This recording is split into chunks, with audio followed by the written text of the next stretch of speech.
Good morning, good afternoon, good evening, all over the world. Dobson 777A here. Time since I've done a recorded video, but it's just kind of trying to figure out where we're going. I keep showing you information about what appears to be significant inflation in certain sectors. And here's another article because I'm sitting here trying to divine chicken bone analysis, all that kind of stuff to determine, are we going to have continued deflation? Are we going to have inflation or potentially even hyperinflation? That's the question. So I've got some charts in this video, but let's start with this article, another example of some prices that are surging. And this is a article that Tyler has, and I did put a link in the community tab that talked about on the verge of a global crisis, one bank warns of a biblical surge in food prices. And I've talked about before, even if we're trying to protect ourselves with, precious metals, miners, real estate, other things that can kind of hedge against inflation, it may not matter if you have money if the food is not available, or currency in this case. So I've tried to explain how fragile all of our systems are, that we have these really no amount of slop in the system. It's all just in time. I have been showing you how I'm hedging everything so I don't have single point failures by having my own gardens, growing a lot of my own food. And just because, one, I want to be healthier, I don't trust a lot of the food that we have in our system right now. And, trying to be as organic as possible and yada, yada, yada. But in any event, this interesting article is showing some significant jumps in edible oils. Like, this is vegetable oil. You can see this chart where this is like coming way up. And everything else is showing an upward trend, but historically you had to go all the way back here to 2010 before you start seeing similar prices in these various areas. So sugar was at a previous high here, as well as oils. So I don't know, a lot of this stuff kind of concerns me. So you might want to look at this article. This is showing the percent change of a lot of different things. And, we've already seen our gasoline prices significantly increased since the election.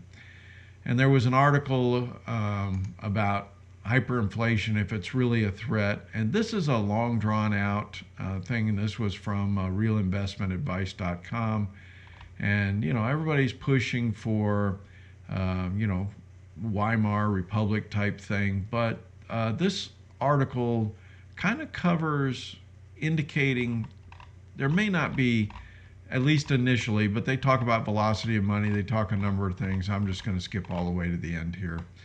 So they're talking about the threat of hyperinflation remains an outlier due to economic detractors mounting over the last 40 years. So, nobody has any savings. We got an aging demographic, indebted economy, decline in exports, slowing domestic economic growth rates, underemployed younger demographic, inelastic supply curve, weak industrial production, dependence on productivity increases to offset reduced employment. So furthermore, due to deflationary pressures that currently exist due to weak wage growth, automation, and mounting debts, it's unlikely that inflation can rise much before it triggers an economic contraction. Since interest rates adjust for inflation, a rise in inflationary pressures is a double whammy on consumption. So they keep talking about really, it's almost like we're likely going to just contract before we would get to hyperinflation, but who knows? There's a big problem in our monetary velocity that indicates that inflation remains a persistent threat. So this is a vote maybe for deflation, but we're obviously see some overheating. But I've seen this overheating collapse the economy, and that might be what they're talking about. So that's one way we can think about this. Now, I thought I'd throw my chart in here for the pitchfork for gold. and show that we've fallen off the bottom. We fell through the 50 week moving average, and this is looking all the way back to 2016 gold chart. You can see we're bouncing off the bottom, but it's not, maybe not really a V-shaped recovery here. So what does this mean? Have we reset?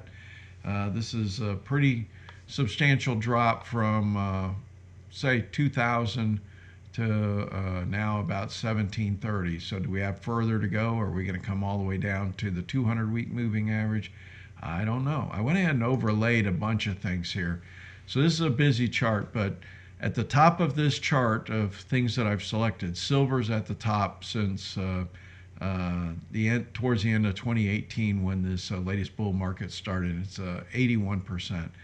Gold is at 45%. Platinum is at 43%. But you can see platinum's on a pretty steep rise here.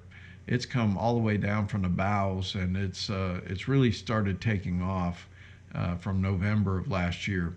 SPY is hanging in at 33%, and this is without dividends on SPY, by the way, so it'd probably be a little more than this.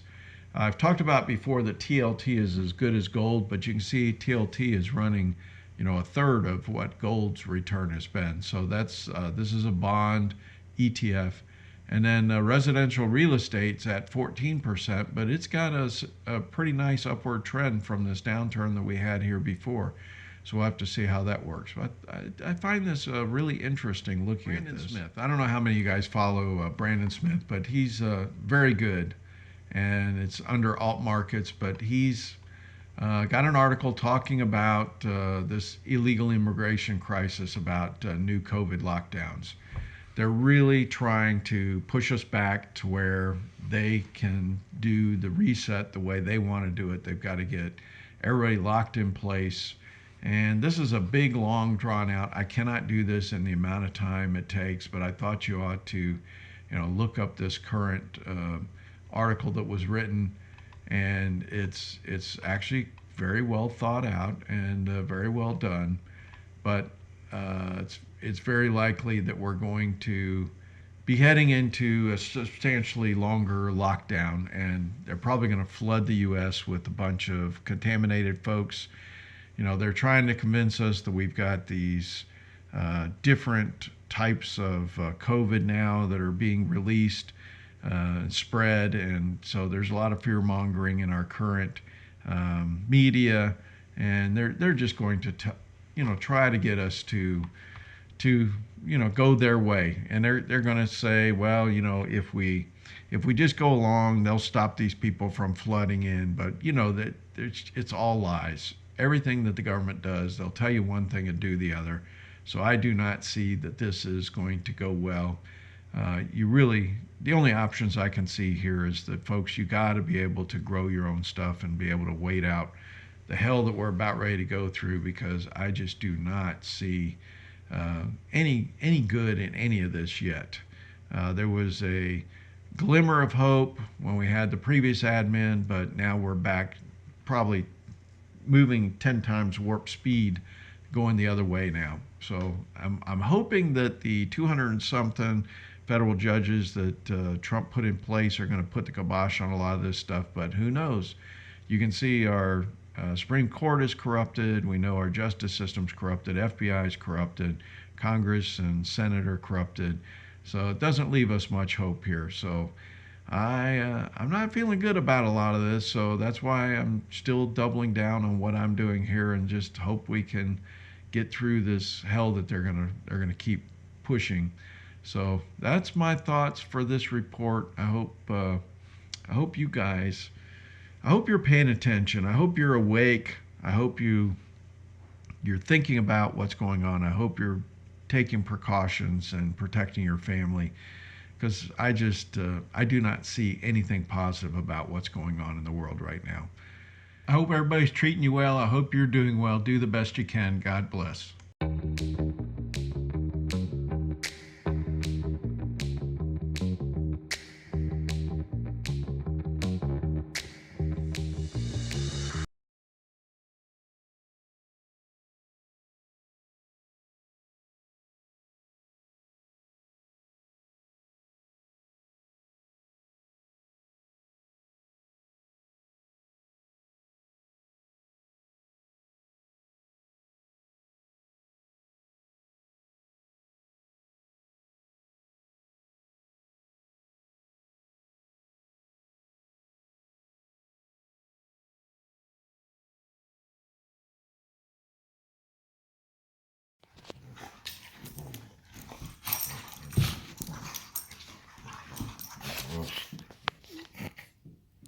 All right, go potty.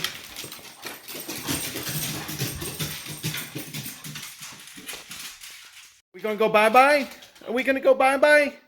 Here we go bye-bye. Yeah. We gonna go bye-bye? Yeah, all right. You going to get in the car? We're not quite ready. I'm almost ready. You almost ready? Okay.